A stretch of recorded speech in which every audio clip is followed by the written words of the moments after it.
Have you ever wondered what was the most beautiful, most luxurious, or most imposing car to ever cruise the streets in the 1970s? That decade was the stage for true masterpieces of classic motoring, where bold design, raw power, and unrestrained luxury came together to create machines that are now admired as rolling works of art. In this video, we're going to relive some of the most unforgettable cars from that era. Cars that shaped generations, defined style, and remain the dream of countless collectors.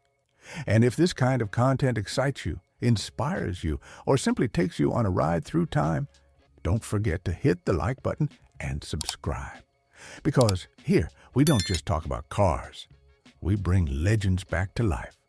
1976 Cadillac Eldorado. Have you ever wondered what it felt like to drive a living symbol of excess, luxury, and pure American elegance from the 1970s? Picture this.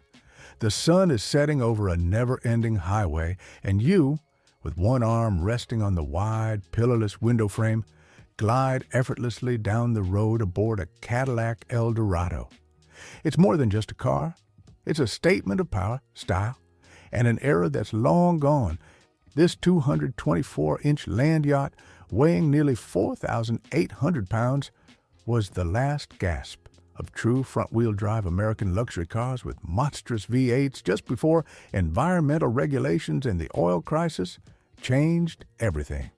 Under the hood, it packed a colossal 500 cubic inch V8 that produced just 190 horsepower. Yes, the power numbers dropped due to new regulations, but with over 360 pound-feet of torque, it still pulled like a freight train.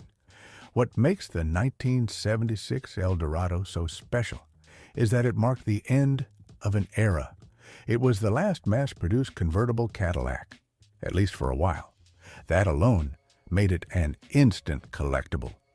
Cadillac even numbered each of the 14,000 convertible units with a commemorative plaque, treating each car like a time capsule. Today, one of these Eldorados can sell for anywhere from $35,000 to $90,000, depending on condition and originality. A true treasure that has aged with grace. But the Eldorado wasn't just about smooth cruising. Its cabin was a rolling lounge, heated leather seats, automatic climate control, a premium sound system, and enough space to cross the entire country without ever feeling like you left home. It was the car of movie stars, politicians, and anyone who wanted to be seen and remembered. Fun fact, the 1976 Eldorado was so symbolic that some owners never even drove theirs. They kept it wrapped in plastic as an emotional investment, a pristine piece of opulent, free-spirited, dream-filled America. 1975 Buick Electra, 225. They say size doesn't matter, but in the 1970s, the Electra strongly disagreed. This road-going colossus wasn't just massive, it was a quiet statement that comfort and presence could coexist in perfect harmony. If there was ever such a thing as a living room on wheels gliding down the highway like it was floating, this was it. Nicknamed the Deuce and a Quarter, thanks to its imposing 225-inch length, that's over 18.7 feet. The 1975 Electra was one of the last true full-size sedans before the industry began shrinking its ambitions in the wake of the oil crisis. Built on GM's sturdy C-body platform, the Electra combined the strength of a tank with the elegance of a luxury suite. Under its long hood lay a monstrous 455 cubic inch V8 that produced around 205 horsepower and nearly 345 pound-feet of torque, more than enough to move its 4,900 pound frame with remarkable smoothness. This wasn't a car built for drag strips. It was built for the kind of ride where the world outside disappeared. The steering felt like butter, and the silence inside could make a library jealous. Inside, it was peak American comfort. Plush, overstuffed seats, chrome everywhere, charming faux wood paneling, and a sweeping dashboard that made the driver feel like the captain of a ship. Power windows, air conditioning, cruise control, and even individual ashtrays and lighters for each passenger were common. It sounds excessive today, but back then, it was pure refinement. And here's the kicker. Despite its size, the Electra was surprisingly popular as a family car. People wanted space, comfort, and a little bit of flair. And the Electra delivered unapologetically. In 1975, Buick sold over 150,000 units of the Electra, especially in the U.S., where it symbolized the American dream in its most expansive form. Today, a well-maintained 1975 Electra 225 can sell for anywhere between $12,000 and $30,000, though pristine collectible examples can fetch much more. But its real value? The emotional reaction it sparks. Who wouldn't smile seeing that massive chrome grille catching the late afternoon sun? 1971, Buick Riviera. Some cars aren't satisfied with being beautiful. They need to be unforgettable. The 71 Riviera wasn't designed to please everyone. It was built to provoke reactions, turn heads, and leave visual scars. Its iconic boat-tail rear end, inspired by classic yachts and vintage racers like the Auburn Speedster, made it one of the most polarizing designs in automotive history. You either loved it or didn't get it. But indifferent, never. Designed by Bill Mitchell, one of GM's most daring creative minds, this Riviera launched the model's third generation. With its muscular silhouette and sharply tapered rear, like a teardrop in reverse, it looked fast even when parked. The design was so bold that some Buick execs called it too futuristic, and they might have been right, because there's never been and never will be anything quite like it again. Beneath the hood, the Riviera housed a formidable 455 cubic inch V8, putting out 315 horsepower and nearly 450 pound-feet of torque. Thanks to rear-wheel drive and a turbo-hydromatic transmission, this wasn't just a pretty face. It could do 0 to 60 miles per hour in under 8 seconds. Impressive for a car weighing more than 4,400 pounds. Inside, it was a luxury lounge. The interior featured rich materials like wood, leather, and chrome. The dashboard was driver-oriented, like a sports car, but with Cadillac-level comfort. It came equipped with air conditioning, power windows, AM/FM stereo, and adjustable seats that turned every drive into a near-ceremonial experience. Buick built about 33,800 units in 1971, making it relatively rare today. While it didn't set sales records initially, the boat-tail Riviera eventually became a cult icon among collectors and design enthusiasts. A pristine 71 Riviera can now fetch over $45,000, especially if all its original features are intact. Fun fact, the design was so radical that Buick toned it down in later years. But purists know, 1971 was the most daring, the most pure, the most Mitchell-esque Riviera ever made. It's a visual, mechanical, and emotional gem. And now we want to hear from you. Have you ever seen one of these in person? Does it bring back memories of youth, family, or dreams? Let us know in the comments. If you had to choose between bold design or classic elegance, what would you go for? 1975. Chrysler Imperial LeBaron. Some cars weren't built just to move. They were built to rule. And if there was a king among full-size American sedans in the 1970s, it was the Imperial LeBaron.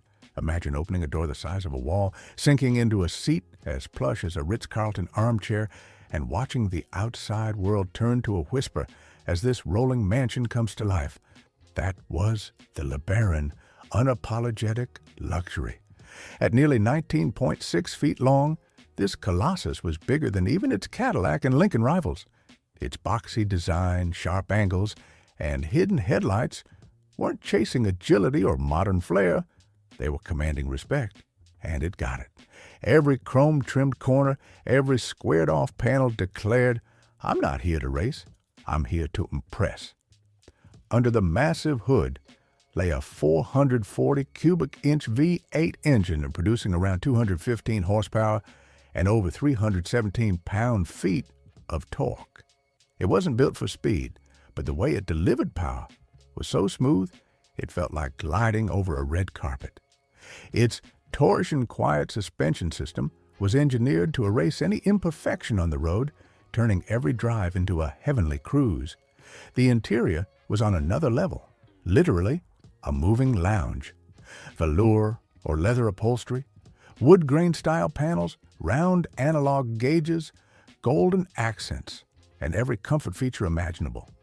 From automatic climate control and power mirrors to a tilt steering wheel and ambient lighting that made every evening drive feel like a gala. Only about 8,830 units were built that year, making it a rare and highly sought-after piece today for collectors who understand what it represents. The final breath of Imperial as a standalone brand under Chrysler. After 1975, the Imperial name would be absorbed into other lines. In many ways, this was the end of an era. Today, a well-preserved Imperial LeBaron can go for anywhere between $20,000 and $50,000, depending on originality and condition. But more than its price, its true value lies in the experience. Driving one feels like time travel to an America where luxury meant physical grandeur and undeniable presence. 1972, Chevrolet Monte Carlo. If the 1970s were a song, the Monte Carlo would be its guitar solo. Elegant, emotional, and full of soul. This two-door coupe didn't need to roar to get noticed. One look at its long front end, smooth lines, and clean rear told you there was something special here. The Monte Carlo wasn't a pure muscle car. It was for those who wanted class, but with a touch of rebellion, the perfect blend of luxury and personality. The 1972 model marked the end of the first generation of this iconic personal luxury coupe, and it went out at its peak. With over 258,000 units sold, it was one of Chevrolet's most popular models that year. Part of its success came from offering the look of a high-end car at a more accessible price. It had Cadillac presence, without the Cadillac cost. Under the hood, the Monte Carlo offered several engine options. The most desirable was the 454 cubic inch V8, delivering around 270 horsepower and over 380 pound-feet of torque, with a surprisingly smooth acceleration for such a large car. There were also more domestic versions like the 350 or 402 V8s, ideal for drivers prioritizing comfort over speed. Design-wise, the Monte Carlo stood out with its long wheelbase and vertical slatted chrome grille. The roofline gently sloped toward a clean, understated rear. Inside, it was just as appealing. Wood grain-style trim, wide plush seats, and a simple yet effective dashboard. Features like power steering, air conditioning, AM/FM stereo, and front disc brakes were standard or optional depending on trim level. Fun fact, despite its sophisticated looks, many Monte Carlos from this era were modified for drag racing. Yes, some owners stripped off the chrome, bumped up the compression ratios, and turned this refined coupe into a straight-line beast, a car with a double identity, just like any true classic with character. Today, a 1972 Monte Carlo in good condition can cost between $15,000 and $35,000, with original 454 equipped models commanding a premium. It's one of those cars that bridges two worlds, family road trip nostalgia and the teenage dream of flooring the gas pedal. 1972 Lincoln Continental Mark IV. In the 1970s, if you wanted to show the world you'd made it, you didn't need to say a word. You just needed a Lincoln Continental. This behemoth wasn't just a luxury car, it was a statement of status, taste, and quiet power. With its unmistakable silhouette, near imperial proportions, and details bordering on theatrical, the Mark IV took the concept of a personal luxury coupe to a whole new level. Stretching over 19 feet long, its design blended classical elements with Baroque flair. One of its most iconic features was the faux spare tire hump integrated into the trunk lid, a signature of the Mark series, and a neoclassical-inspired vertical grille. Chrome moldings, hidden headlights, and a softly sloping roofline made it a showstopper even while parked. Under the hood sat a massive 460 cubic inch V8, producing 224 horsepower and 362 pound-feet of torque, paired with a smooth shifting 3-speed automatic and rear-wheel drive. But the Mark IV wasn't about raw speed, it was about gliding. Thanks to its ultra-soft suspension and exceptional sound insulation, the cabin felt like a temple of silence on wheels. Inside, it was all about opulence and comfort. Power-adjustable lounge-style seats, faux mahogany trim, padded panels, analog-style clocks, and split climate control. Options included a vinyl roof, power windows, cruise control, and an auto-tuning radio. Every ride felt like a first-class experience. In 1972 alone, Lincoln sold over 48,000 Mark IVs, cementing its status as the car of choice for executives, celebrities, and public figures. It wasn't rare to see one pulling up under camera flashes at red carpet events or parked outside five-star hotels. Today, a pristine Mark IV goes for $25,000 to $50,000, with special edition trims like the Cartier fetching even higher prices. More than a car, it's a time capsule from an era when luxury was all about presence, space, and indulgent detail. And now, a question for those who lived through it or admire it from afar. Does the Mark IV represent the pinnacle of American luxury? Or would you rather have the Riviera's boldness or the Monte Carlo's understated elegance? Drop your thoughts in the comments and let the debate begin. 1974, AMC Matador Coupe. In an era dominated by automotive giants like Cadillac, Lincoln, and Chevrolet, AMC decided to take a risk. In 1974, they introduced the Matador Coupe, a creation that didn't ask for permission. It just showed up and made its presence known. Its design was so unconventional, so bold, that it split opinions from day one. But with time, many came to recognize it for what it truly was. A cult gem ahead of its time, now coveted by serious collectors. The first thing that grabs you is the design. Aerodynamic, rounded, almost futuristic. It was a complete departure from the boxy styles that ruled the decade. Its massive wraparound windshield, hidden headlights behind a thin chrome strip, and fastback-style profile made it look more like a concept car than a production model. Designed by the bold French-American stylist Richard Teague, the Matador Coupe broke all the rules, and proudly so. Under the hood, several engine options were available, with the top tier being a 401 cubic inch V8, pushing 235 horsepower and over 332 pound-feet of torque. While not exactly lightweight, it tipped the scales at over 4,100 pounds. It handled itself admirably on the road, thanks to its low center of gravity and surprisingly refined suspension. Inside, it was peak 70s charm, padded panels, velour or vinyl seats, metallic accents on the center console, and a driver-focused dashboard. AMC aimed to offer an affordable alternative to traditional luxury without compromising style or character. In its first year, AMC sold around 62,000 units of the Matador Coupe. Not a blockbuster, but respectable. Over time, it became a true rarity. Its cameo in The Man with the Golden Gun, where it sprouts wings and takes flight during a Bond chase, only added to its legend and appeal among enthusiasts. Finding a well-kept Matador Coupe today is a true score. Prices range from $12,000 to $28,000, but its real value lies in its uniqueness. There's nothing else quite like it. It's the kind of car that, when it drives by, makes people turn their heads and say, "What the hell was that?" 1976, Cadillac Fleetwood Brougham. In 1976, American automotive luxury reached its highest and longest point.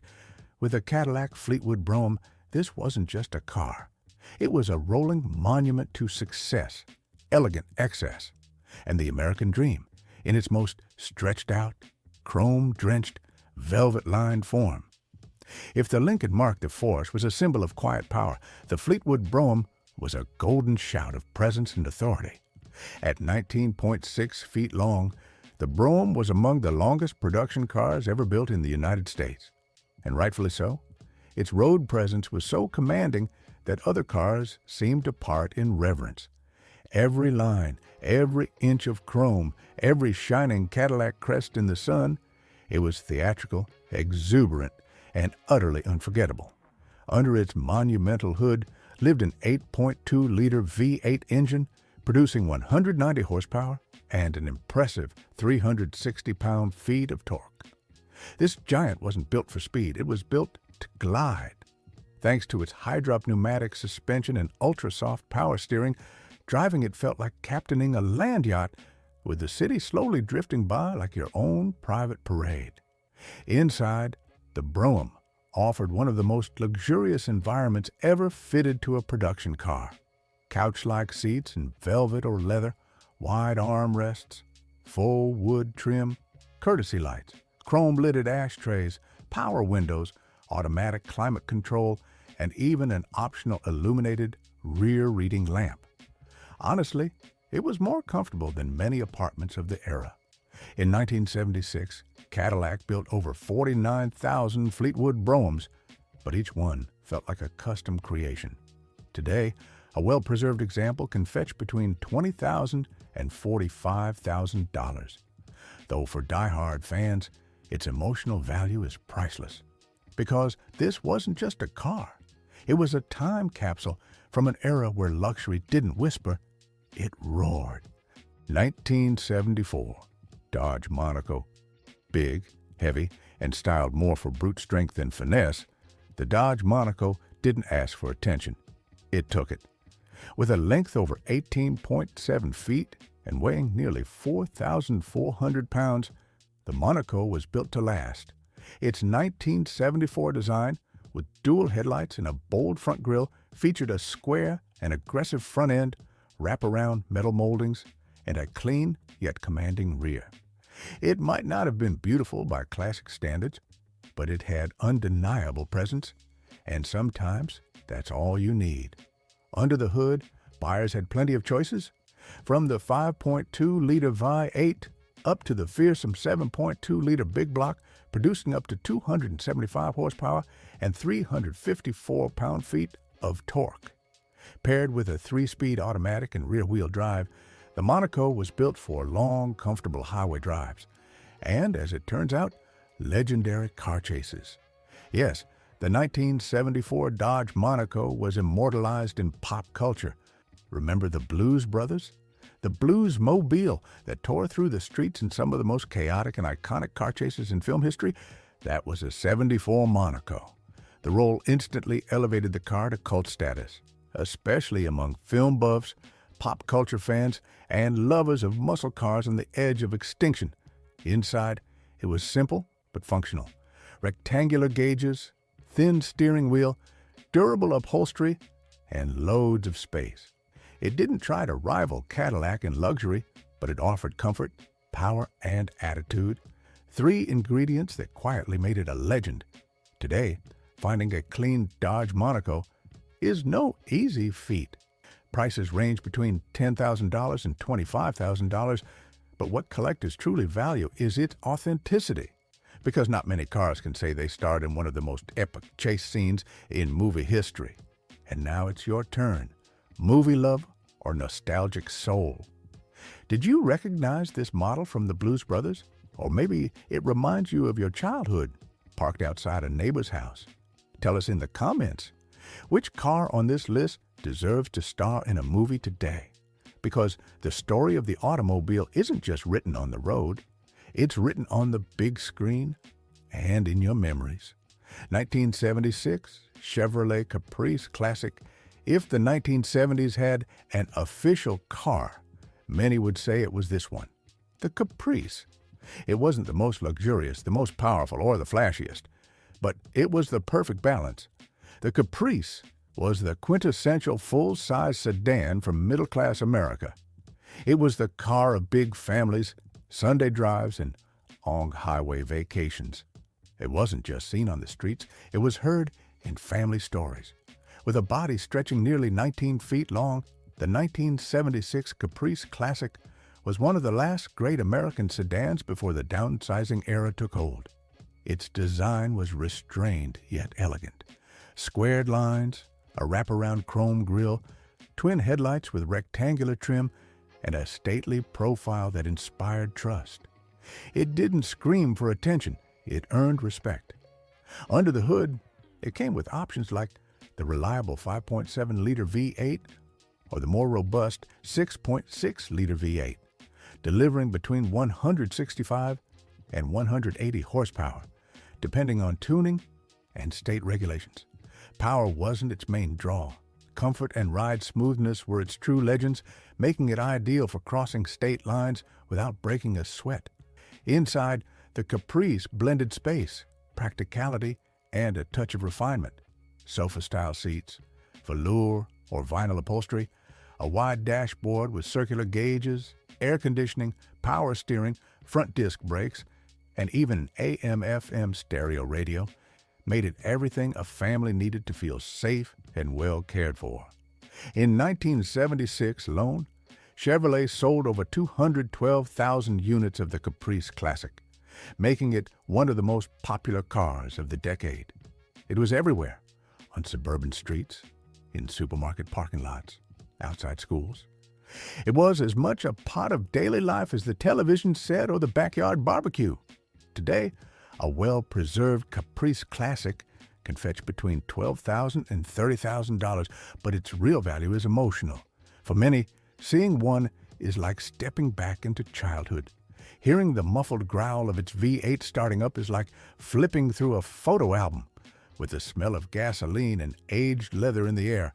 And there you have it, true icons on wheels that turned the 1970s into a decade of elegance, boldness, and excess. Each of these cars wasn't just a machine. It was a statement, a lifestyle, a piece of living history. Now it's your turn. Which of these models stole your heart? If you could only have one parked in your garage, which would it be? And why? Let us know in the comments. We'd love to hear your thoughts. And don't forget to like and subscribe if you haven't already. Every click helps us keep sharing the automotive stories that should never be forgotten. Still craving more? Then don't miss our video on the most beautiful muscle cars of the 1970s. Power, attitude, and wild beauty await you on the next ride.